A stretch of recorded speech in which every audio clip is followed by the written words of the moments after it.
সঙ্গী বা সাহাবী কাকে বলে বলেন তো? জি, যারা আল্লাহর নবীর সঙ্গে সারাক্ষণ ছিলেন ঈমানরত অবস্থায় এবং ঈমান নিয়ে কবরে গিয়েছে, এদেরকে বলা হয় সাহাবী। উদাহরণস্বরূপ আমি প্রথমে 8-10 জন সাহাবীর কথা বলেছি, আবু বকর, ওমর, ওসমান, আলী। এরা মৃত্যু পর্যন্ত আল্লাহ নবীর সঙ্গে ছিলেন, কিন্তু যারা নবীকে দেখেছে কিন্তু ঈমান নিয়ে আসেনি, তারা কি সঙ্গী হবে? না। আচ্ছা বলেন তো, আমাদের এই নবী সর্বশেষ নবী, তার যত ফজিলত কোরআন মাজিদে আছে এবং হাদিসে মুবারাকাতে আছে, জেনে রাখবেন আমরা এমন নবীর উম্মত, শুধু যে প্রত্যেক আমলের ডবল নাকি এমনটা নয়, বরং আল্লাহ সুবহানাহু ওয়া তাআলা উম্মতকে এমন এমন ইবাদত দিয়েছে, অল্প আমল করবে কিন্তু পূর্ববর্তী নবীদের অনুসারী সাহাবীদের চাইতেও এই উম্মতের ডবল নেকি নয়, লক্ষ কোটি গুণ আল্লাহ সুবহানাহু ওয়া তাআলা নেকি দিয়ে দিয়েছেন। যেমন সহিহ বুখারী খুলবেন, 349 নম্বর হাদিস। সকলে জানি আল্লাহ নবী মেরাজে গেলেন, যার পরে আল্লাহর সঙ্গে তিনি কথা বললেন, ফিরে আসছেন। 6 নম্বর আসমানে একজন নবী দাঁড়িয়ে ছিলেন, নাম কি? নবী মুসা আলাইহিস সালাম। বলছেন, আপনার উম্মতকে আল্লাহ সাল্লাল্লাহু কি তোফা দিয়েছেন? দুই নবী, আকাশে কথা হচ্ছে, একদম 7 আসমান ভেদ করে চলে গিয়েছিলেন। ফিরে আসার সময় কথা হচ্ছে নবী মুসার সঙ্গে আমাদের সর্বশেষ নবী মুহাম্মদ সাল্লাল্লাহু আলাইহি সাল্লামের। আল্লাহ নবী খুশি মনে বলছেন যে ফারাজে খামসিন সালাতান, আসলে আমার উম্মতকে আল্লাহ সুবহানাহু ওয়া তাআলা 50 ওয়াক্ত নামাজ দিয়েছে। মুসা আলাইহিস সালাম বুঝে, বাবা করেছেন কি? ইরজে, যান, ফিরে যান, ইলা রাব্বিক, আল্লাহর কাছে যান। নামাজ আপনার উম্মত এত পড়তে পারবে না, নামাজ কমিয়ে আনেন। আল্লাহ নবী কোনো প্রতিবাদ না করে আল্লাহর কাছে গিয়ে বলছে, আল্লাহ আমার রব প্রতিপালক, আমার উম্মত 50 পারবে না, খুব কঠিন হয়ে যাবে। আচ্ছা চাচা, যদি আল্লাহ 50 ওয়াক্ত নামাজ দিয়ে রাখতো কি হতো? উম্মত তো 5ই পড়ে না। যদি 50 ওয়াক্ত সালাত যদি দিয়ে দিত, আল্লাহ তখন নবীর দিকে তাকিয়ে তাকে বলেন, আচ্ছা ঠিক আছে যাও, 5 ওয়াক্ত কমিয়ে দিলাম। আমাদের নবী আবার ফিরে আসছেন। মুসা বলছে, কত কমিয়েছে? 5 কমিয়েছে, 45 আছে। বুঝে আবার ফিরে যান, ইলা রাব্বিক, আপনার প্রতিপালককে বলেন যে উম্মত এত সালাত আদায় করতে পারবে না। এইভাবে বারবার যায় আসে, যেতে যেতে সর্বশেষ 5 ওয়াক্তে দাঁড়িয়েছে। মুসা বলছে, কত আছে? আর বলছে, আর মাত্র 5 আছে। নবী বলছেন মুসা যে যান, আবার কমিয়ে আসেন। আল্লাহ নবী বলছেন যে আমার লজ্জাবোধ হচ্ছে যে আমার উম্মত তারা 5 ওয়াক্ত সালাত আদায় করতে পারবে না। আল্লাহ জানিয়ে দিলেন, যাও মুহাম্মদ সাল্লাল্লাহু আলাইহি ওয়াসাল্লাম, আপনি আপনার বিশ্ববাসী উম্মতকে জানিয়ে দেন যে আপনার উম্মত যদি 5 ওয়াক্ত নামাজকে হেফাজত করে, 50 ওয়াক্তের যা নেকি আমি আল্লাহ তাই লিখে দেব। আমল করবেন 5 ওয়াক্তের, পাবেন কত ওয়াক্তের? 50 ওয়াক্ত।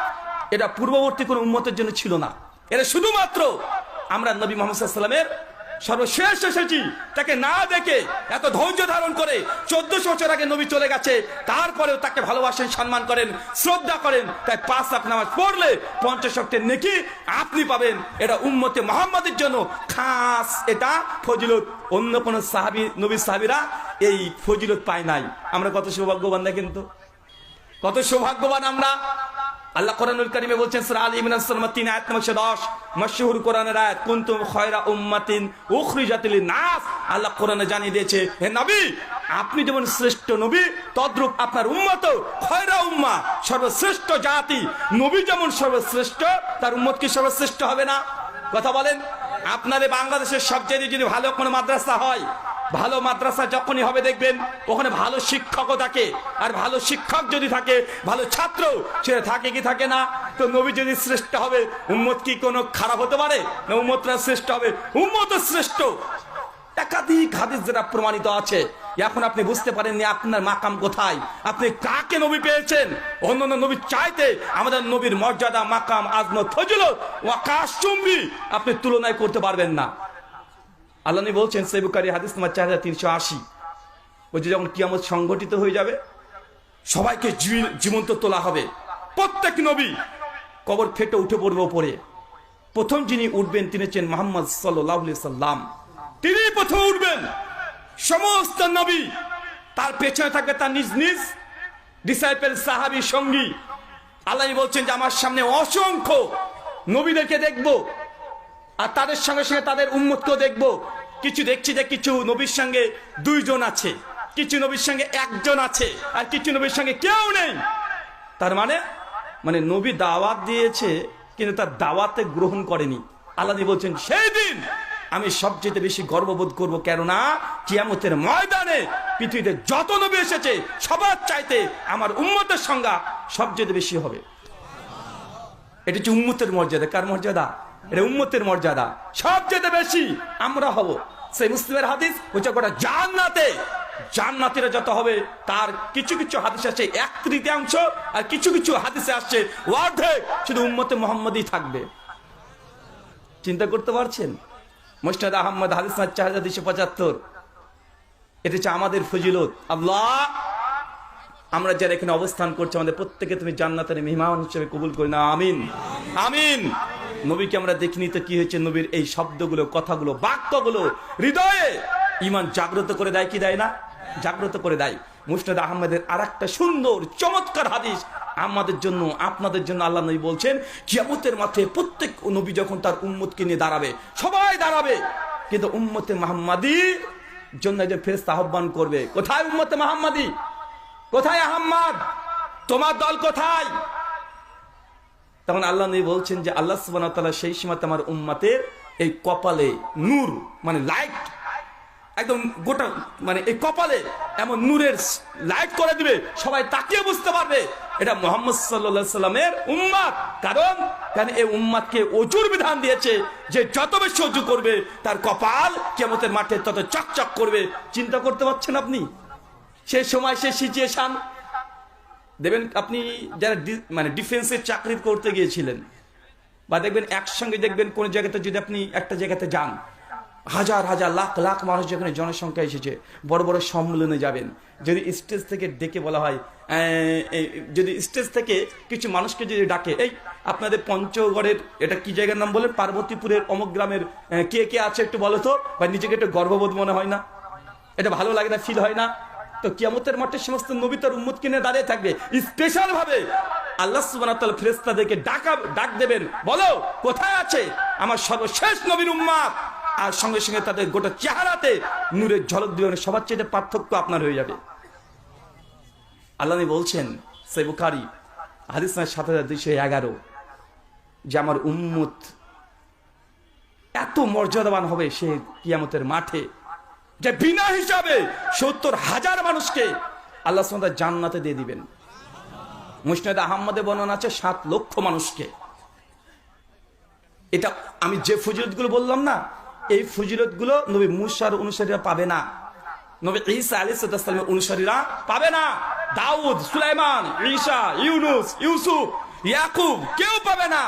এটা খাস আমরা যেহেতু সর্বশেষ নবীর উম্মত, অনেক ধৈর্য ধারণ করতে হয়েছে, এই জন্য আমাদের মর্যাদা এত বেশি। এর অনেকগুলো কারণ আছে, যারা মুহাদ্দিস ফুকাহা তার অনেকগুলো কারণ দিয়েছে। কেন জানেন? তার মূল কারণ হচ্ছে আগেকার উম্মতরা নবী পেয়েছে একসঙ্গে 4টে 5টা 6টা করে, কিন্তু আমরা নবী সে 1400 বছর আগে একজন এসেছে, না দেখে বিশ্বাস করতে হচ্ছে। দেখেন নবী ইব্রাহিম, তিনি একজন নবী, তার সন্তান নাম কি? ইসমাইল, উনিও নবী। আর এক সন্তান নবী ইব্রাহিমের ইয়াকুব, উনিও নবী। ইয়াকুবের সন্তান কে? ইসহাক, নবী ইব্রাহিমের সন্তান ইসহাক, উনিও নবী। ইসহাকের সন্তান ইয়াকুব, উনিও নবী। ইয়াকুবের সন্তান ইউসুফ, তিনিও নবী। দেখেন একটা পরিবারের নবী আর নবী, একই সঙ্গে 3জন 4জন করে নবী আসতো। নবী ঈসা তিনি নবী, তার আগে জাকারিয়া নবী, একই সময় ইয়াহইয়া তিনিও নবী, দাউদ নবী, বেটা সুলাইমান নবী। মানে একই পরিবারে 2-3টে করে নবী পেয়েছে। মানে নবীবিহীন শেষে উম্মতকে পাওয়া যেত না। তারপরে সে উম্মতরা কত বেঈমানি নবীদের সঙ্গে করেছে যে সেই নবীদেরকেও তারা অস্বীকার করেছে। নবী ঈসাকে তো হত্যা করা পর্যন্ত চলে গেছে, জাকারিয়াকে হত্যা করা পর্যন্ত চলে গেছে, লূত আলাইহিস সালামকে গ্রাম থেকে তাড়িয়ে দিয়েছে। কিন্তু আমাদের ব্যাপারটা ভাবেন যে 1400 বছর আগে একজন এসেছিল, কেউ না, মাঝখানে 1500 বছর কেটে গেল নবীবিহীন। তারপরে এত উম্মত 180 কোটি, তারা নবী পেয়েও নবী ঈসার উম্মত ছিল মাত্র 11 জন। কতজন? মাত্র 11 জন। নবী নূহ আলাইহিস সালামের উম্মত ছিল কিছু মুফাসসির বলছে 13 জন, কেউ বলছে না 45 জন, কেউ বলছে 50 জন, সর্বোচ্চ 100 জন। কিন্তু নবী নূহ আলাইহিস সালাম তিনি দাওয়াতি কাজ করেছেন 950 বছর। কত বছর চাচা? চিন্তা করতে পারছেন? আমাদের এখানে হাজার হাজার মানুষ এসেছেন, একটা ছোট্ট আপনাকে কথা বলি, মনে রাখবেন, কখনো সত্য জনসংখ্যা দিয়ে বিচার করা যায় না। আমরা এখন ভাবি যে কোন বক্তার কতগুলো জনসংখ্যা আসছে, কোন বক্তার কত ভক্ত বেশি, যার ভক্ত বেশি সেই হক। ভাই এমন আমরা মনে করছি না? করছি কি করছি না? বলেন তো। নবী নূহ আলাইহিস সালাম তিনি 950 বছর দাওয়াত দিয়েছেন। তার কয়জন ফলোয়ার ছিল, কয়জন সাবস্ক্রাইবার ছিল, কয়জন তাকে লাইক দিয়েছে, কয়জন? সর্বোচ্চ 50 জন। চিন্তা করেছেন? আর দাওয়াত কিন্তু একদিন দুই দিন দেয় নাই, 950 বছর। তাই আপনাকে মনে রাখতে হবে যে কার জনসংখ্যা কত বেশি হচ্ছে, এটা সত্যের মানদণ্ড নয়। সত্যের মানদণ্ড আল্লাহ নবী হাদিসে তো বলে দিয়েছে। কিছু কিছু উম্মতকে আমি দেখছি যে তার পেছনে কোনো নবী নাই, সরি নবী আছে, উম্মতি নাই, একাই আছে, কেউ দাঁত গ্রহণ করেনি, মানে তার একজন ফলোয়ার নাই। কিন্তু বাঙালি আমরা এখানে ধোকা খেয়ে যাই যে অমক হুজুরের ভক্ত এত লাখ লাখ লাখ লাখ মানুষ আসছে, তার জন্য আপনি মনে করছেন সে যা বলবে সেই সত্য কথা বলবে, আপনি অন্ধের মতো বিশ্বাস করে নিচ্ছেন। ভাই একটা ইসলামে নয়। ইসলাম হচ্ছে ওহী ভিত্তিক। যে কোরআন ভিত্তিক হাদিস ভিত্তিক কথা বলবে, যতটুকু বলবে ততটুকু গ্রহণ করতে হবে। আবেগের জায়গা ইসলামে নাই। আল্লাহ সুবহানাহু ওয়া তাআলা আমাদের বোঝার তৌফিক দান করো। সকলে পড়ি আমিন। চাচা বলেন তো জান্নাত কয়টা? হ্যাঁ, কেউ বলছে একটা, কেউ বলছে 8টা। ব্যাপার কি? জান্নাত নিয়ে মারামারি নাকি রে ভাই? আচ্ছা জান্নাত যে 8টা, এর পক্ষে কে কে আছেন হাত তোলেন তো দেখি। মাশাআল্লাহ, অনেকেই আছেন, নামিয়ে ফেলেন। জান্নাত যে একটা, এর পক্ষে কে কে আছেন? চাচা নামান আপনারা। কি ব্যাপার? ডাল में कुछ काला है, ডাল में कुछ काला नहीं है बल्कि पूरा डाल ही काला है। আচ্ছা জাহান্নাম কয়টা গো? জাহান্নাম একটা, 7টা। মাশাআল্লাহ। আচ্ছা জাহান্নাম যে একটা, এই পক্ষে কারা আছেন হাত তোলেন এবার দেখি। মাশাআল্লাহ, নামান। জাহান্নাম যে 7টা, এই পক্ষে কে কে আছেন একটু হাত তোলেন।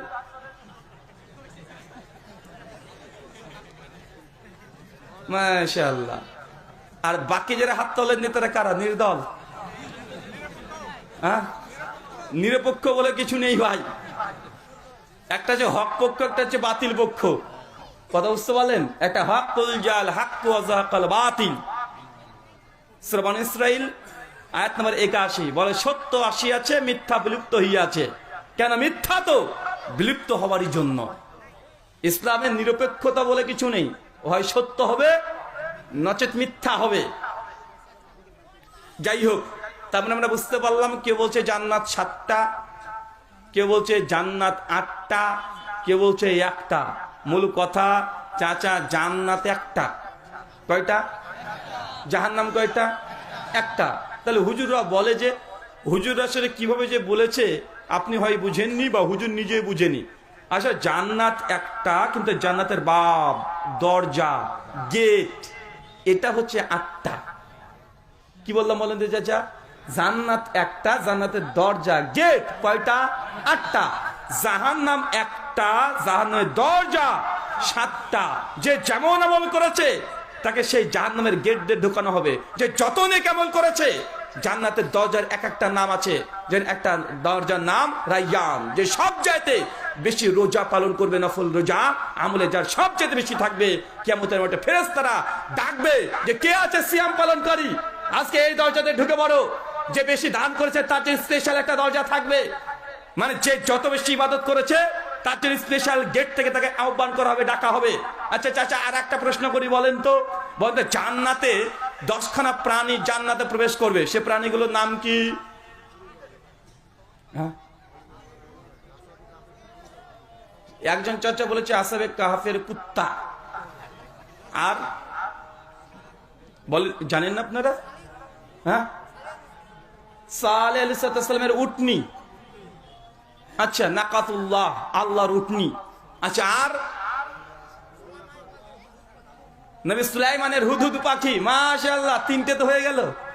তুমিও বলবে নাকি? হাত তুলেছে। ও তুমি গুগল করছো না? দেখেছেন ও চ্যাট জিপিটি খুলেছে। হ্যাঁ, চ্যাট জিপিটি দেখেছেন চাচা? মানে এই টেকনোলজিকে ব্যবহার করে ডাইরেক্ট দেখে দেখে বলছে। মানে চ্যাট জিপিটি এই চ্যাট জিপিটি মামুর বেটা এসে মানে খুব মুসিবত করে দিয়েছে। মানে আমি যে একটা ভুল কথা বলবো, মানে 1 সেকেন্ডে চ্যাট জিপিটিকে লিখলে ও উত্তর দিয়ে দিবে, মানে গুগলের চাইতে ভয়ঙ্কর।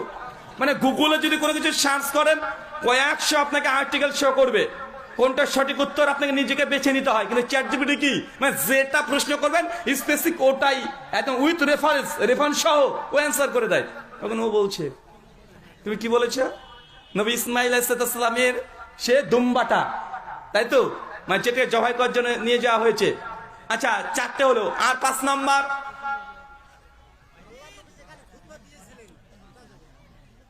ও মেম্বারটা যাবে। তো এটা তো প্রাণী না চাচা, এটা তো জড় পদার্থ। আচ্ছা আর বলেন রে ভাই, আর জানেন না? তার মানে কি কি পেলাম? কুত্তা পেয়েছি একখানা, এটা হুদহুদ পাখি পেয়েছি, এটা দুম্বা পেয়েছি, আর কি পেয়েছি চাচা? আর হচ্ছে উটনি পেয়েছি। মাশাআল্লাহ। তার মানে বোঝা যাচ্ছে যে বাঙালি, আপনারা বাংলাদেশে আলহামদুলিল্লাহ ওয়াজ শোনেন, এবং শোনার পরে শুধু শুনেন না, এটা মনেও রাখেন। তবে জান্নাতে 10টা প্রাণী প্রবেশ করবে, এটা কোরআন হাদিসে নাই, এটা বক্তাদের মিথ্যা কথা। কি বললাম বলেন তো? এটা বক্তাদের বানানো কথা, কোরআনেও নেই, হাদিসেও নেই, কোন গ্রহণযোগ্য তাফসিরেও নেই, সহিহ তো দূরের কথা, জয়ীফ তো দূরের কথা, জাল কোন হাদিসেও নেই, জাল হাদিসেও নেই যে জান্নাতে 10টা প্রাণী যাবে আর খেয়ে দে কাজ নাই ওই কুত্তা জান্নাতে ঢুকবে। মানে উটনি ওখানে কি কাজ, ওর হুদুদ পাখির কি কাজ?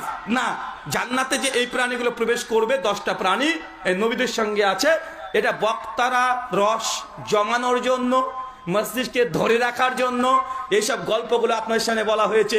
এগুলো প্রকৃত কোনো হাদিসের কথা নাই। আর এই কথা আমি বললাম, সহিহ তো দূরের কথা, জাল হাদিসেও এই ঘটনাগুলোকে পাওয়া যায় না, এগুলো বক্তারা তৈরি করেছে। অনেক এরকম হাদিস আছে, বললে আপনি টাস্টি খেয়ে না, এটা হাদিস না। বলবো কয়েকটা চাচা? হ্যাঁ, খুব বেশি লম্বা করে বলবো না, তাহলে তখন রাস্তাতে যে ঘিরে ধরতে পারেন। কেন? দেখেছে আপনার প্রিয় বক্তা বলেছে, আর আমি যদি বলি যে এটা হাদিস না, বলে বাপরে বাপ, অত বড় বক্তা কি ভুল বলতে পারে? যে ভুল বলতেও পারে। মানুষ কুল্লু বানি আদম খাত্তাউন, প্রত্যেক আদম সন্তান ভুল করতে পারে কি পারে না? পারে না? অবশ্যই পারে। যে বলবে যে তার ভুল নেই, যে সে মানুষ না, ও টাটকা শয়তান। যে দাবি করবে যে আমার পীর সাহেবের ভুল হয় না, আমার হুজুর সাহেবের ভুল হয় না, আমার খতিবের ভুল হয় না, আমার ভুল হয় না, ও মানুষ না, শয়তান। আরে নবী আদম ভুল করেছিলেন, আল্লাহ কাছে ক্ষমা চেয়ে নিয়েছে, রব্বানা জালামনা দোয়া পড়েছে, আল্লাহ ভুল করে ফেলেছি, আমি ভুল করে ফেলেছি। সুনান তিরমিজি হাদিস 2499 এবং 3001, আল্লাহ নবী বলছেন যে এই উম্মত যদি ভুল না করতো, আমি আল্লাহ তাহলে এই উম্মতের পরিবর্তে এমন এক জাতি সৃষ্টি করতাম যারা ভুল করতো, আল্লাহ যে ক্ষমা চাইতো, আবার ভুল করতো, আবার তওবা করতো, আবার ভুল করতো, আবার তওবা করতো। আল্লাহ বলছেন যদি মানুষ ভুল না করতো, আল্লাহ মানুষকে সৃষ্টি করতেন না। কেন জানেন? এই হাদিসের রহস্য আছে। আপনি যদি ভুল না করেন, আপনি যদি গুনাহ না করেন, তাহলে আল্লাহ সুবহানাহু ওয়া তাআলার অস্তিত্বের মধ্যে প্রশ্ন চলে আসবে, আল্লাহ এক্সিস্টেন্সের উপরে প্রশ্ন চলে আসবে। কেন? আপনার মানুষ যদি ভুল না করতো, আল্লাহ যে রহমান কি দিয়ে প্রমাণ হবে?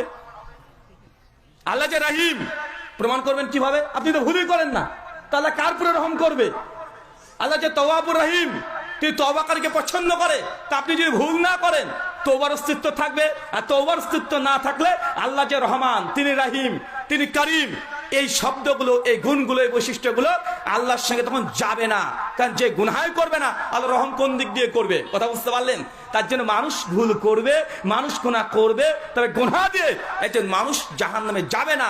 আমি এই কথা কয়েক বছর আগে বলেছিলাম যে এমন কোন দুনিয়াতে গুনাহ নেই যে গুনাহ করে মানুষ জাহান্নামে যাবে। তবে শর্ত একটা, আমলে তওবা থাকতে হবে। কি থাকতে হবে? আপনি জেনা করেছেন, কয়টা জেনা করেছেন? কয়টা? 1টা 2টা 3টা? মাত্র 3টা। আপনি হত্যা করেছেন, কয়েকজনকে করেছেন? 1 জন 2 জন 10 জন। সহিহ বুখারী 2234 নম্বর হাদিস, একজন ব্যক্তি প্রসঙ্গে আল্লাহ নবী বলছেন, বনী ইসরাইল একজন লোক 100 জন মানুষকে হত্যা করেছে, একদম মুন্ডু কেটে নিয়েছে, 99 জনকে মেরেছে। ইহুদি পণ্ডিত আলেমের কাছে গিয়ে বলছে যে 99 জন মানুষকে মেরেছে, এখানে হাতে আমার একদম আছে, একদম মানে মুন্ডু নিয়ে চলে গেছে। এ দেখেন, বলেন তোমার ক্ষমা আছে না নাই? আপনি যে ঈশ্বরে উপাসনা করেন সে কি ক্ষমা করবে? 99 জন, 99 99 জন মানুষকে আমি হত্যা করেছি, প্রমাণ নিয়ে চলে এসেছে একটা মুন্ডু। বলেন আপনি যে ঈশ্বরকে আরাধনা করছেন এই গির্জাতে বসে, আপনার ঈশ্বরকে আমাকে ক্ষমা করবে? ওই ইহুদি পণ্ডিত বলছে বাপ রে বাপ, 99 জনকে মেরে দিয়ে আবার তুমি ক্ষমা নেবে? অমনি ইগনোর করে দিয়েছে। ও তখন বলছে বেটা আমার যদি ক্ষমা না হয় তো কি হয়েছে, দাঁড়া দেখছি। ওকে তরবারি দিয়ে ওর মুন্ডু উচ্ছেদ করে দিয়েছে, একদম সেঞ্চুরি করেছে, একদম 100। আবার হাঁটা ধরেছে, হাঁটতে হাঁটতে চলে যাচ্ছে। আরেকজন আলেমকে পেয়েছে, তখন গিয়ে বলছেন, একজন আবেদ, একজন পরিষ্কার ব্যক্তিকে পেয়েছে, বলছে আমি এই মুহূর্তে 100 জন মানুষকে হত্যা করেছি। একজনকে প্রশ্ন করেছে, বলছে আমার ক্ষমা নাই, তবা নাই, তো আমি তো এমনি জাহান্নামে তাহলে যাবো, এমনি তোমাকে নরক ভোগ করতে হবে, তাহলে আমাকে বলেন তোবার কোনো রাস্তা আছে না নাই? ওই আলেম তখন বলছে, আবেদ বলছে যে আল্লাহ তিনি রহমান, তিনি রাহিম, তুমি আল্লাহর কাছে তওবা করো। শোনো, তুমি যে গ্রামে বসবাস করো এই গ্রামে আর যাবে না, ওই গ্রামে চলে যাও, কিছু ভালো মানুষ বসবাস করে, তাদের সঙ্গে সময় অতিবাহিত করো। রাস্তাতে যাই, মানুষটা মারা যায়, আকাশ থেকে ফেরেশতা চলে আসে, আযাবের ফেরেশতা, রহমতের ফেরেশতা। আযাবের ফেরেশতা বলছে এই ব্যাটাকে তুলে নিয়ে জাহান্নামে নিক্ষেপ করবো। কেন? ওই 100 মানুষকে হত্যা করেছে, জিন্দেগিতে একটা ভালো আমল করেনি। রহমতের ফেরেশতা বলছে আরে ও তো যা করেছে করেছে, কিন্তু তওবা করে ফেলেছে যে, এই যে মানে তওবা যে করেছে এটা হাদিসে নাই, তওবা যে করেছে মুখ দিয়ে এটা হাদিসে নাই, জিহানরে তওবা করেছে কথা হাদিসে নাই, শুধু অন্তর থেকে অনুশোচনা হয়েছে এবং সে ভালোর দিকে যেতে চাচ্ছে, মানে অন্তর থেকে সে অনুতপ্ত হয়েছে। তওবা শব্দ ইস্তেগফার সে এখনো পাঠ করে নাই, কিন্তু সে গ্রামে যাচ্ছে। আল্লাহ সুবহানাহু ওয়া তাআলা তখন দেখছেন যে 2 জন ফেরেশতা ওই লাশকে নিয়ে, কে বলছে জান্নাতে নিয়ে যাব, কে বলছে জাহান্নামে নিয়ে যাব, দুজনের মধ্যে দ্বন্দ্ব। তৃতীয় একজন ফেরেশতা চলে আসছে, এসে তাদের মধ্যে সমাধান করে বলছে দেখো এই লোকটা যা করেছে করেছে, এখন ওই মানুষটার কাছে যখন তওবার অনুতপ্ত হয়েছে সেই সময় থেকে এই ব্যক্তি ওই ভালো গ্রামের দিকে কতটুকু হেঁটেছে, বেশি না কম, এটাকে কোনো মাপো। মুসনাদ আহমদের বর্ণনা আসছে রিয়াদুস সালিহিন 26 নম্বর হাদিস, যে ওই ব্যক্তি মৃত্যুর আগে হাঁটতে হাঁটতে মাত্র 1 হাত আগে গিয়েছে। মানে ভালোর দিকে কত দেখা যাচ্ছে, 50 হাত টোটাল গ্রামটা ছিল, তো 26 হাত চলে গেছে। কত হাত? 26 হাত চলে গেছে। সিদ্ধান্ত হয়ে গেল এই ব্যক্তির যত গুনাহ আছে ক্ষমা করে দিয়ে একে জান্নাত দিয়ে দিয়েছে, জান্নাত পাবে। তার মানে আপনাকে আমি এটা বোঝানোর চেষ্টা করলাম যে আপনি কত বড় গুনাহ করেছেন, পাপ করেছেন। আপনি কি এই মানুষটার মতো 100 মানুষের মতো গুনাহ করেছেন, পাপ করেছেন? না, তার জন্য কোনো গুনাহ মানুষকে জাহান্নাম নিয়ে যেতে পারে না, যদি আমলে আপনার তওবা থাকে। আল্লাহ নবী বলছেন প্রত্যেক দিন 70 থেকে 100 বার তওবা করে। আপনি কতবার করেন? আমরা তো বাঙালি, মানে কাউকে যদি তওবা করতে বলেন মানে ইগোতে নিয়ে নাই, ওকে ভাই এই আপনি ভুল করলেন, তওবা করেন, ভাই আমি তওবা করবো মানে, ভাই রেগে যায় কি যায় না কথা বলেন, ওকে যাই তওবা করেন, আপনি ভুল কথা বলেন তওবা করেন, ও সঙ্গে সঙ্গে প্রেস্টিজে নিয়ে নেয়, তওবা করবো মানে, আরে ভাই তওবা তো আল্লাহর কাছে করবি, প্রেস্টিজ কিসের? নবী বলছে প্রতিদিন 100 থেকে 70 থেকে 100 বার আমি তওবা ইস্তেগফার পাঠ করি। আর উম্মতকে তওবার কথা বললে ও ইগোতে নিয়ে নেয়, প্রেস্টিজ বোধ মনে করে, অহংকার মনে করে, খারাপ মনে করে। এটা হচ্ছে আমাদের অহংকারের একটা বহিঃপ্রকাশ। শয়তান তওবা করতেও বাধা দিয়ে দেয়, দেয় না ভাইজান? কারণ তওবা কথা শুনলেও আপনি কেমন ভাব নেন। তবে যে কথা বলছিলাম যে আমাদের মধ্যে অনেক হাদিস আছে যেগুলো হাদিস না, কিন্তু সমাজে চলছে। চলেন একটা হাদিস বলি। একদিন আল্লাহ নবী বসে আছেন, আর হাসান আর হুসেন নাম শুনেছেন? কে বলেন তো? নবীর নাতি ফাতেমা রাদিয়াল্লাহু আনহা, নবীর কলিজার টুকরার 2 সন্তান। হাসান হোসেন প্রসঙ্গে সে বুখারীতে আছে তার জান্নাতের 2টো ফুল। চিন্তা করতে পারছেন? আল্লাহ নবী বলছেন যে হাসান হোসেনকে ভালোবাসে, সে আমাকে ভালোবাসে। নবীর নিজের আপন নাতি নাতনি, নবী নিজেই আলীকে আকিকা দিতে দেয় নাই। তিরমিজি 1521-22 নম্বর হাদিস, হাসান হোসেনের আকিকার সঙ্গে নবী নিজে দিয়েছেন। কথা বুঝতে পারলেন? নানা হয়ে তিনি দিয়েছেন। তার মানে বুঝতে পারলাম এই হাদিস থেকে যে না, আকিকা বাপকে দিতে হবে এমনটা নয় যে দাদা চাই নানা চাই দিয়ে দিতে পারে কি পারে না? পারে। তো হাসান হোসেন বসে আছে একদিন, আল্লাহ নবীর সামনে বসে আছেন। তো হঠাৎ হাসান আর হোসেন 2 জন যুক্তি করে আল্লাহ নবীকে প্রশ্ন করছে, চাচা নানাজি বলেন তো কে বড়, আপনি বড় না আমি বড়? তখন সঙ্গে সঙ্গে আল্লাহ নবী বলছেন আর আমি তো নবী, আমি গোটা বিশ্ব জগতের জন্য প্রেরিত হয়েছি। আল্লাহ সুবহানাহু ওয়া তাআলা আমাকে অনেক, আমার নামই মুহাম্মদ, আহমদ, প্রশংসিত, তো আমার চেয়ে তার কে বড় হতে পারে? তখন নবী বলছেন কেন আমি তো নবী। হাসান হোসেন বলছে নানাজি হলো না তো কে? তখন বলছে যে আমি হাসান বড়। আল্লাহ বলছে কিভাবে যে তুমি বড়? তখন বলছে নানাজি বলেন তো আপনার বাপের নাম কি? আল্লাহ নবী তখন বলছেন বাবার নাম হচ্ছে আব্দুল্লাহ। হোসেন বলছে জানেন আমার বাপের নাম কি? যে কি? তোমার বাপের নাম তো আলী। বলছে বলেন তো কে বড় এবার? আব্দুল্লাহ, ও তো ঈমান আনেনি। আলী রাদিয়াল্লাহু তাআলা আনহু ঈমান এনেছে কেন নাই? নবী জামাই, খলিফা। বলছে বলেন কে বড়? আল্লাহ নবী বিপদে পড়ে গেছে। তাই তো, আরে আব্দুল্লাহ তো বড়, সরি এই আলী তো বড়। একটু পরে হাসান আবার প্রশ্ন করে বলছেন যে নানাজি বলেন তো আপনার মায়ের নাম কি? আল্লাহ নবী তখন বলছেন যে কেন আমার মায়ের নাম আমিনা। হাসান হোসেন বলছেন নানাজি জানেন আমার মায়ের নাম কি? যা, তোমার মায়ের নাম আমারই তো মেয়ে ফাতিমা। তো কে বড়, ফাতিমা বড় না আমিনা বড়? এবার বলেন। আল্লাহ নবী আরো পরিচ্ছন্নের মধ্যে পড়েছে। তাই তো, বলছে নানাজি বলেন তো আপনার নানির নাম কি? তো আল্লাহ নবী তার নানির নাম বলেছে। হোসেন বলছে আপনি জানেন আমার নানির নাম কি? আমার নানির নাম খাদিজাতুল কুবরা। খাদিজা, আয়েশা, হাফসা, এরা হচ্ছে আমার নানি। কে বড়, আপনার নানি বড় না আমার নানি বড়? এই গোটা স্টোরি বলছে, কিন্তু ঘটনা গোটাটাই জাল, গোটাটাই মিথ্যা। সহিহ তো দূরের কথা, জয়ীফ তো দূরের কথা, জাল হাদিসও নেই, কোন তাফসীরের গ্রন্থ এই ঘটনা পাওয়া যায় না। অনেক মানুষ কষ্ট পাচ্ছেন, এটা ভুল। চাচা কি করবো? এই যে আমি বলে গেলাম না যেটা হাদিস না, এটা কোন তাফসীরের সহিহ তো দূরের কথা, জয়ীফ তো দূরের কথা, জাল হাদিসেও এই ঘটনা পাওয়া যায় না। জ্ঞান অর্জনের জন্য চীন দেশে যাও, একটা হাদিস আছে না নাই? আছে না? কিন্তু এই হাদিসের গ্রন্থে পাওয়া যায়। সবুল ঈমান লিল বাইহাকির মধ্যে সনদ সহ এই হাদিস আছে। দালাইলুন নবুয়াত লিল ইসফাহানি তার গ্রন্থে হাদিস আছে। তারিখে বাগদাদের মধ্যে হাদিস আছে। তবে সনদ আলোচনা করার পরে মুহাদ্দিসগণ বলেছে লা আসলাহু, এর কোনো ভিত্তি নাই। মানে সনদে যতজন রাবী আছে সবগুলো কাযযাব অথবা যায়ীফ। কিন্তু যেই ঘটনা আপনাকে একটু আগে বললাম হাসান হোসেন নবীর কাহিনী, এটা জাল হাদিসও নাই, এটা শিয়ারা এটা তৈরি করেছে শুধুমাত্র এখানে আহলে বায়াতের মর্যাদাকে বৃদ্ধি করার জন্য। কথা বুঝতে পারছেন? এটা বৃদ্ধি করার জন্য। ভাই এটা পরোক্ষভাবে নবীকে অপমান করা হচ্ছে না? নবীর বাপ মা অপর সঙ্গে কথা বলা হচ্ছে না? হচ্ছে। কিন্তু এইটাই মূলত আমাদের সমাজে চালু করেছে শিয়ারা। কিন্তু আমরা অনেকেই এই আলোচনা শুনে বাপরে বাপ, একদম খুব, আমি যখন আলোচনা করছিলাম আপনারা খুব গভীর মন দিয়ে শুনছিলেন, আমি লক্ষ্য করেছি, খুব গভীর মন দিয়ে শুনছিলেন। ওই যে একটা হাদিস আছে, নবী সুলাইমান আল্লাহ বলছে আল্লাহ তুমি তো দুনিয়ার বাদশাহ করে দিলে আমাকে, আর তুমি হচ্ছে গোটা বিশ্ব জগতের বাদশাহ। তা আল্লাহ আমি চাই দুনিয়াতে একদিন মানুষ ইনসান সবাইকে খাওয়াতে। এই হাদিস শুনেছেন না? কে কে শুনেছেন একটু হাত তোলেন তো। মাশাআল্লাহ, হাত নামান। তারপর নবী সুলাইমান তখন বলছেন যে আল্লাহ 1 বছরের জন্য দাও। আল্লাহ বলছেন না, পারবে না, পারবে না, আমার সৃষ্টি জগৎ অনেক বড়। যে 1 মাস দাও, তাহলে যে তবুও পারবে না। 1 সপ্তাহের জন্য দাও, তবুও পারবে না। 1 দিন দাও, তাও পারবে না। 1 বেলার জন্য দাও, এবার দিয়েছে। অনেক ঘটনা আপনারা সকলেই জানেন, কিন্তু ঘটনা মেড ইন চায়না, হাদিসই না এগুলো, এগুলো হাদিসই না, এটা নবীদের নামে তৈরি করা হয়েছে। আল্লাহি আপনাকে বলে গেলাম, আপনি আমার মৃত্যু পর্যন্ত সময় থাকলো এটা হাদিস তো দূরের কথা, কোন গ্রন্থে আছে আপনি খুঁজতে থাকেন, আপনি পাবেন না ইনশাআল্লাহ। আল্লাহ সুবহানাহু ওয়া তাআলা আমাদের বুঝার তৌফিক দান, সকল বলি আমিন। ভাই আমি কাউকে ছোট করতে চাই না, এই জন্য কারণ নামও নিই না, জাস্ট আমি ঘটনাগুলো বললাম, যেহেতু এই ঘটনাগুলো আমুন নাস সাধারণ জনসাধারণের মধ্যে হাদিস হিসেবে আছে। কিন্তু এইগুলো আমাদের দায়িত্ব যে মানুষের কাছে সত্য কথাগুলো বলে দেওয়া, যদিও সত্য তিতা হয় তারপরেও আপনাকে সত্য গ্রহণ করতে হবে কি হবে না? নিসা 135 নম্বর আয়াতে আল্লাহ জানিয়ে দিয়েছেন, সত্য বলো যদি তোমার নিজের বিরুদ্ধে হয়, নিজের বাপের বিরুদ্ধে হয়, মায়ের বিরুদ্ধে হয়, ভাইয়ের বিরুদ্ধে হয়, তবে আপনাকে সত্য কথা বলতে হবে। সত্য শোনার হিম্মত তো লাগে, লাগে কি লাগে না? সত্য শোনার হিম্মত লাগে। আপনি তদন্ত করতে পারেন, আমার কোনো কথা আপনি গ্রহণ করবেন না যতক্ষণ আপনি প্রমাণ পাচ্ছেন আমার ব্যক্তিগত কোনো কথার 5 পয়সা মূল্য নেই। কেন? এটা ইসলাম।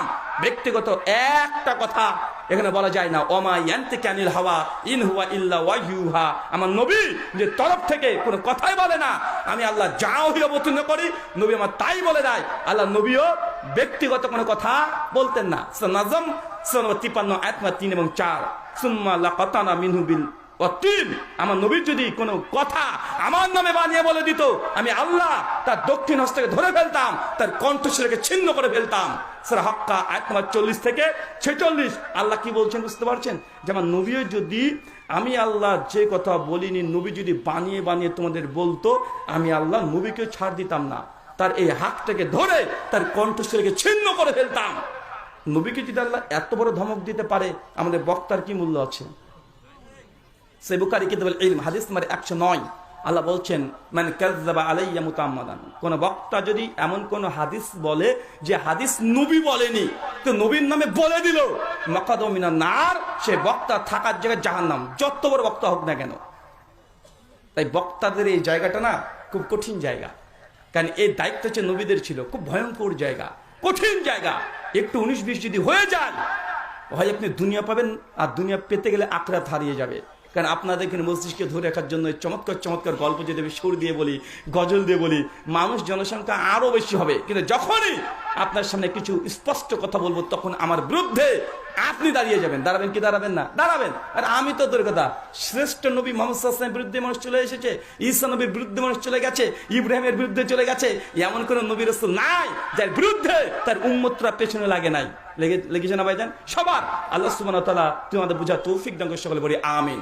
আলোচ্য বিষয় যে আমলে নবীর সঙ্গী হওয়া যায়, 3টে আমল বলবো। 1 সূরা নিসা সূরা নম্বর 4 আয়াত নম্বর 69, আল্লাহ বলছেন মাইয়ুতিল্লাহ ওয়া রাসূলা, যে ব্যক্তি আমি আল্লাহর আনুগত্য করবে এবং আমার নবীর অনুসরণ করবে, তারা কি থাকবে, কেমন থাকবে? আল্লাহ বলছেন ওয়ান নাবিয়িন, তারা যখন জান্নাতে যাবে শেষে তারা নবীদের সঙ্গী হবে। ওয়া সিদ্দিকিন, এবং যারা সিদ্দিক, সবচেয়ে বড় সিদ্দিক কে এই উম্মতের মধ্যে? সিদ্দিকে আকবর আবু বকর রাদিয়াল্লাহু তাআলা তার সঙ্গী হবে। ও শুহাদা, এবং যারা শহীদ হয়ে গেছে, আমিরে হামজা, হানজালা রাদিয়াল্লাহু আনহা, এরকম যেমন বদরে 313 জন সাহাবী, উহুদে 70 জন সাহাবী, এই শহীদদের সঙ্গে জান্নাতে একসঙ্গে সঙ্গী হবেন। ওয়া সালেহিন, এবং এই উম্মতের নেককার পরেজগার ব্যক্তিদের সঙ্গে আপনি জান্নাতে থাকবেন। নেককার পরেজগার ব্যক্তি কে? ইমাম বুখারী, ইমাম মুসলিম, ইমাম আবু দাউদ, ইমাম তিরমিজি, ইমাম নাসাই, ইমাম আবু হানিফা, ইমাম শাফিঈ, ইমাম মালিক, ইমাম আহমদ ইবনে হাম্বল, এই ক্যাটাগরির মানুষদের সঙ্গে আপনি কিয়ামতের মধ্যে থাকবেন। শর্ত কি? বলেন কি শর্ত? কি করতে হবে? আল্লাহর ইবাদত করতে হবে, আর নবীর অনুসরণ করতে হবে, নবীকে আইডল আদর্শ মনে করতে হবে। কে কি করেছে এটা দেখার দরকার নেই। আল্লাহর নবী বলছেন সহিহ বুখারী কিতাবুল লিবাস 5090 নম্বর হাদিস, ইফাল্লাহ, তোমার দাড়িটাকে ছেড়ে দাও। দাড়ি ছাড়তে হবে, যত আপনাকে খারাপ লাগুক ভালো লাগুক প্রশ্নই আসবে না। নবী বলেছে দাড়ি ছাড়তে হবে, আপনাকে ছাড়তে হবে। এই দাড়িকে এদিক দিয়ে চাছা, নিজ দিক দিয়ে ছাড়তে মানে ছেটে দেওয়া, এই দিক থেকে একটু কেটে দেওয়া, এইখানে একটু কালো করা চলবে না। নবী বলছে দাড়ি ছেড়ে দাও, দাড়ি ছেড়ে দিতে হবে। এটা হচ্ছে নবীর আনুগত্য করা, আদর্শ করা। যদি করতে পারেন থাকবেন কোথায়? কোথায়?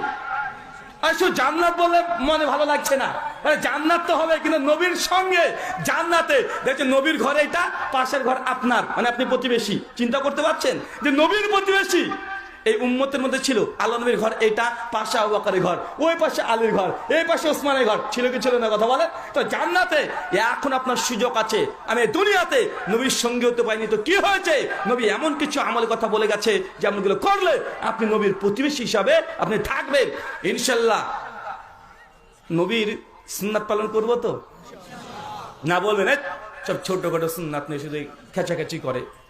কিছু মানুষ আছে না ভাইজান, কিছু মানুষ আছে না,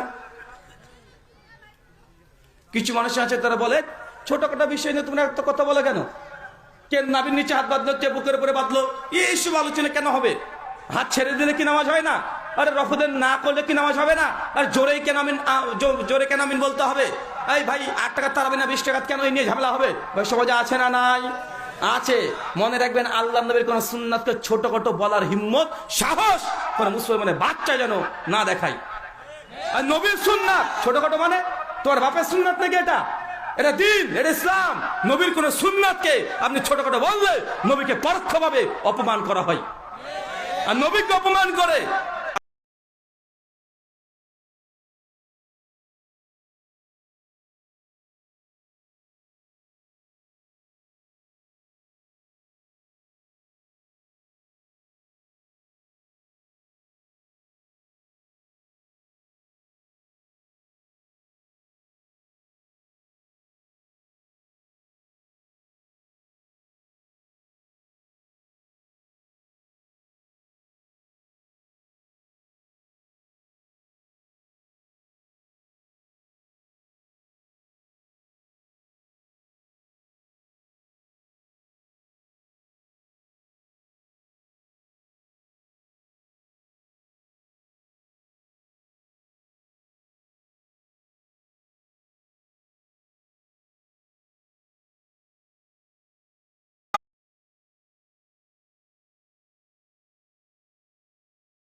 নবীর আদর্শকে কত সুন্নাতকে ছোটখাটো বলা চলবে না। চলেন কয়েকটা হাদিস দেখাই।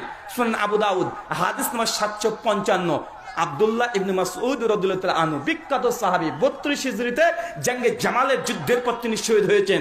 আল্লাহ নবী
আল্লাহ নবী বেঁধেছে, হবে কি হবে না কথা বলে?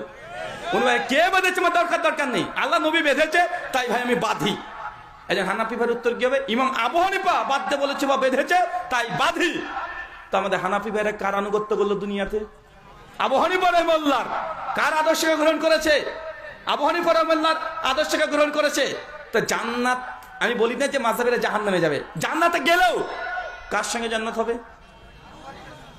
আহলে হাদিসদের কার সঙ্গে হবে? সূরা নিসার 69 নম্বর আয়াত দিয়ে বোঝা যায় আল্লাহ নিজে বলছে যে নবীর আনুগত্য অনুসরণ করবে নবীন ও সিদ্দিকিন ও শুহাদা ও সালেহিন। 4 নম্বর ক্যাটাগরি। কয় নম্বর ক্যাটাগরি? সালেহিনদের উদ্দেশ্য কি? সমস্ত মুফাসসির একমত সালেহিন মানে উম্মতের বড় বড় আলেম, মুহাদ্দিস, ফুকাহা, আবেদ, এরা হচ্ছে সালেহিন। ইমাম বুখারী, মুসলিম, আবু দাউদ, তিরমিজি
দিবে। কিন্তু আহলাসকে জিজ্ঞেস করেন তুমি জোরে আমিন বললে কেন, তুমি ইমাম হোসেন মুফতি ফাতিহা পড়লে কেন? আহলাসের বাচ্চারা উত্তর দিবে, আরে আমার নবী জোরে বলতে বলেছে তাই বলেছি, নবী পড়তে বলেছে তাই পড়েছি। ভাই আমল এক, কিন্তু আকীদা ভিন্ন আছে না নাই? শাফিরা ইমাম হোসেন ফাতিহা পড়ে জোরে আমিন বলে, ইমাম শাফি বলেছে তার তাকলিদ করে, তার অনুসরণ করে, তাকে ভালোবাসে, কিন্তু একই আমল আহলে হাদিসরা করে। কার জন্য? নবীর জন্য। তো শাফিরা যদি জান্নাতে যায়, কার সঙ্গে থাকবে? ইমাম শাফির সঙ্গে। আহলে হাদিসরা একই আমল। পার্থক্য হচ্ছে কি হচ্ছে না? হচ্ছে। এটা হচ্ছে নিয়াত। এটা কি? ইন্নামাল আমালু বিন্নিয়াত। প্রত্যেক কর্ম নির্ভর করে নিয়াতের উপরে। সহিহ বুখারী 1 নম্বর হাদিস, রিয়াদুস সালিহিন 1 নম্বর, মিশকাতের 1 নম্বর, সব জায়গাতে 1 নম্বরে হাদিস আসছে। তার মানে চাচা আপনাকে আমি এই কথা মাথায় ঢোকানোর চেষ্টা করছি, কোন ইবাদত করতে হলে কে করেছে সমাজে আছে না নাই, পীর সাহেব কি বলেছে দেখার দরকার নাই, ইমাম সাহেব কি বলছে দেখার দরকার নেই। আপনি জাস্ট এতটুকু বলবেন আমি যে আমলটা করছি এই আমল আমার নবী করেছে কিনা। কথা মানে বুঝতে পারলেন না? আরেকটা কথা আপনাকে বলে দিই, বুঝে নেবেন। যখন কোনো কথা আমরা হুজুররা বলি যে ফরজ, ওয়াজিব, সুন্নাত, তার মানে বুঝে নেবেন এটা কোরআন হাদিস দ্বারা স্পষ্ট প্রমাণিত। যখন বলবো সুন্নাত, কোন হুজুর যদি বলে এটা সুন্নাত, তার মানে বুঝে নেবেন এটা ডিরেক্ট নবী করেছে, নবীর আমল। যখন কোন হুজুর বলবে এটা মুবাহ, এটা মুস্তাহাব, এটা জায়েজ, এই শব্দগুলো বললে বুঝে নেবেন এটা কোরআন হাদিসের ডাইরেক্ট প্রমাণিত নেই, নবীও করে নাই, এটা হুজুরদের ইঞ্জিনিয়ারিং করে এই মালটাকে বের করেছে। বুঝতে পারলেন না মনে হয়? আমি জাস্ট আপনাকে বলি আমি ওসুল শিখিয়ে দিব। যখন আমরা বলি যে কি এটা ফরজ, মানে জানবেন এটা কোরআন হাদিসে একদম অকাট্য প্রমাণিত। বা ওয়াজিব, ওয়াজিব মানে ফরজ মানে 100 থেকে 100, ওয়াজিব মানে কি 100 মধ্যে 95। বুঝতে পারলেন? আর যখন বলছে সুন্নাত তার মানে নবী করেছে, এটা নবীর আমল। আর যখন বলছে এটা মুবাহ, এটা মুস্তাহাব, এটা জায়েজ, তার মানে কোরআন হাদিস দ্বারা ডাইরেক্ট প্রমাণিত নয়। হুজুরা কি করেছে? মাতব্বরি করে, মুন্ডলি করে, ইঞ্জিনিয়ারিং করে, এদিককার তার ওইদিকে দিয়ে, এদিককার তার এদিক দিয়ে, ও এখন এটাকে তৈরি করে বলছে মুস্তাহাব। কথা কি বুঝতে পারলেন আপনি? তো আপনি আমল করবেন কার? জিজ্ঞাসা করবেন যে ভাই এটাকে সুন্নাত, যদি সুন্নাত হয় আপনি নির্দ্বিধায় সে আমল করেন। মুস্তাহাব যখন বলবে বুঝে নেবেন এটা হুজুরের কোম্পানিতে ফ্যাক্টরিতে তৈরি করা একটা ইবাদত। কথা কি বুঝতে পারলেন? সিংহভাগ সময় এরকমই হয়। হ্যাঁ, কিছু কিছু জায়গা আছে মুস্তাহাব আমল কিন্তু নবী করেছে। যেমন মসজিদে ঢোকার সময় 2 রাকাত নামাজ পড়া, মাগরিবের আগে আযান ইকামতের পরে 2 রাকাত নামাজ পড়া, যে সাল্লু রাকাতাইন 2 রাকাত নামাজ পড়ো, এটা নবী পড়েছে। তবে আল্লাহ নবী বলেছেন যার মন চায় সে পড়ো। কথা বুঝতে পারলেন? তাহলে বোঝা গেল প্রত্যেক দিনই এই 2 রাকাত সুন্নাত পড়ার দরকার নেই। যদি সুবিধা হয় পড়বেন, নচেত পড়বেন না। কিন্তু না পড়ার একটা সমাজে তো আছে না নাই? মাগরিবের আযান হয়ে গেছে, দেখবেন এই সময়তে যদি আপনি নামাজে দাঁড়িয়ে যান 2 রাকাত নফল নামাজে, লোকে তাকিয়ে দেখবে কি রে, বলছে আল্লাহ নবী পড়তে বলেছে। সহিহ বুখারী মুসলিমের হাদিস। কথা বুঝতে পারছেন? সহিহ বুখারী মুসলিমের হাদিস। তার মানে আপনি এতটুকু বুঝলাম নবীর আদর্শ, নবীর আনুগত্য, অনুসরণ, এটা দিলেই নবীর সঙ্গে জান্নাতে থাকা যায়, নবীর সঙ্গে জান্নাতে থাকতে পারবেন। একটা হাদিস আপনাকে বলি, নবীর প্রতি সাহাবীদের ভালোবাসা কেমন ছিল। ভাই সবচেয়ে খারাপ মানুষকে সমাজে মদখোর মাতাল, তাই না? সহিহ বুখারী খুলেন 6780 নম্বর হাদিস। মদিনাতে একজন সাহাবী ছিল যার নাম ছিল আব্দুল্লাহ। তাকে সমস্ত তার অনুসারীরা ডাকতো হিমার, মানে গাধা বলে। কি বলে ডাকতো? গাধা। আর এ ছিল ঘোর মাতাল। মাতাল বোঝেন তো? আবার মানে কঠিন মাতাল। আপনার কি মাতাল, মানে একসঙ্গে 2-4 বোতল মেরে দেয়, কিচ্ছু হয় না, এরকম মাতাল। তো ও একদিন ওই মাঝে মধ্যে মদ খায় আর সাহাবীদেরকে ধরে বেঁধে নবীর কাছে নিয়ে আসে, বলে ইয়া রাসূলুল্লাহ এখন এই দেখেন এই হিমার, এই গাধা, এই আব্দুল্লাহ আবার মদ খেয়েছে। আল্লাহ নবী তখন বলে যে তাকে বেত্রাঘাত করো। তাকে বেত্রাঘাত 40 বা 80 বেত্রাঘাত করে দেওয়া চলে যায়। আবার কয়েকদিন পরে এসে আবার তাকে ধরে নিয়ে আসে, বলে আল্লাহ নবী আবার খেয়েছে, এই মার খাওয়ার পর আবার মদ খেয়েছে। আবার আল্লাহ নবী থেকে শাস্তি দেয়, আবার চলে যায়। কয়েক মাস পর আবার সাহাবীরা ধরে নিয়ে আসে, মানে বারবার ওকে 7, 8, 10 বার পর্যন্ত ওকে আল্লাহ নবীর কাছে নিয়ে এসেছে। আর নবী তাকে বেত্রাঘাত মারার অনুমতি দিয়েছে। কথা বুঝতে পারছেন? শেষ বেলায় উমর বিন খাত্তাব, চিনতে পারছেন উমর বিন খাত্তাব মানে কি জিনিস? মানে উমর বিন খাত্তাব একদিন মসজিদে বসে আছে, নবীও বসে আছে, কিন্তু সাহাবী ওই ব্যক্তি মদখোর মাতালকে টেনে নিয়ে এসেছে, ইয়া রাসূলুল্লাহ আবার মদ খেয়েছে। উমর বিন খাত্তাব রেগে গেছে, বুঝছে একে মাঝে মধ্যে নিয়ে আসে তওবা করাই, একে বেত্রাঘাত মারে চলে যায়। উমর বিন খাত্তাব, আল্লাহ নবী বসে আছে, আল্লাহ নবী বলছে যে ঠিক আছে তাকে বেত্রাঘাত করো। ওমর বিন খাত্তাব চট করে দাঁড়িয়ে রেগে গেছে, আল্লাহ যেন ওর উপর লানত করে। তো লজ্জা লাগে না? তুই বারবার মদ খাস, তুই তওবা করিস, নবীর কাছে আসিস, লজ্জা লাগে না? যেন আপনি যেমন বলেন, কি জন্য একই গুনাহ বারবার করে আপনি বলেন না? মানে আপনি যা বলেন ওমর বিন খাত্তাব তাই করছে, যে আল্লাহ তোর উপর লানত করুক, ফেরেশতা তোমার লানত করছেন করুক, তুই বারবার মদ খাস, মাতলামি করিস, তো লজ্জা লাগে না? তোর বাড়িতে কেউ নেই, মানে ওকে অপমান করছে। আল্লাহ নবী চিৎকার দিয়ে বলতে, ওমর চুপ করো, তুমি জানো আমি খোঁজ পেয়েছি এই ব্যক্তি মাতাল হলেও এই আল্লাহ এবং তার নবীকে ভালোবাসে, তুমি চুপ করো, কে গালি দেবে না। মাতাল। ফাতুল বাড়ির মধ্যে ৬৭৮০ সহিহ বুখারী, শরার মধ্যে মুসনাদ আহমেদ থেকে একটা রিওয়ায়াত নিয়ে আসছে। আল্লাহ নবী বলছেন, জানো উমর মানে ভাবছি আল্লাহ নবী একে মানে আমি লানত করলাম, তার জন্য এমন বললেন কেন? আল্লাহ নবী বলছেন যে এই মদখোর মাতাল আমাকে হাসায়। কি করে বলেন তো?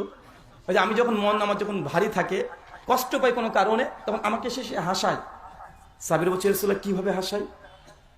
ওই যে মদখোর মাতাল যখন মদিনাতে আসে, আর আসার পথে যখন কোনো ভালো কোনো ওই ঘি বোঝেন, ঘি, হ্যাঁ মধু বোঝেন, ওই যে যখন ঘি মধু যখন পাওয়া যায়, তখন ওই আসার সময় ভালো ঘি, স্পেশাল ঘি ভালোটা এবং ভালো মধুটা সে চেক করে আমার জন্য নিয়ে এসে আমাকে হাদিয়া দেয়।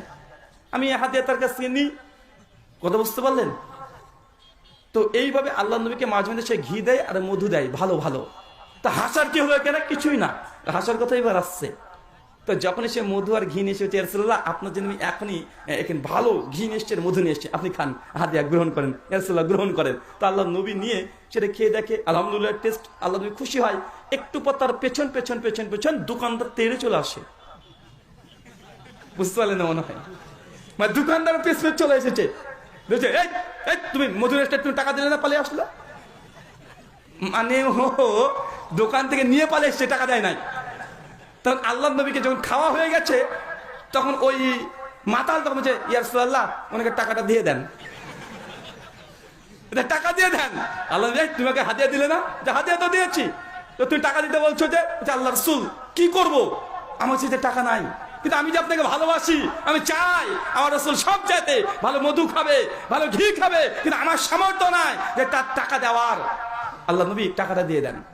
চিন্তা করতে পারছেন? মাতাল। নবীর প্রতি ভালোবাসা তার ছিল, সেরকম ছিল না? ভালোবাসা ছিল। এখনো দেখবেন আমাদের বাস্তব রিয়েল লাইফে দেখা যায় এমন ঘটনা অনেক আছে, যে মদখোর মাতাল নামাজ পড়ে না, রোজা করে না, যাকাত দেয় না, নবীর বিরুদ্ধে কথা বললে আর সহ্য নিতে পারে না, দুর্বল গদিতে গিয়ে তাকে একদম শেষ করে দিয়ে চলে আসে। আছে না নাই? এখনো আছে।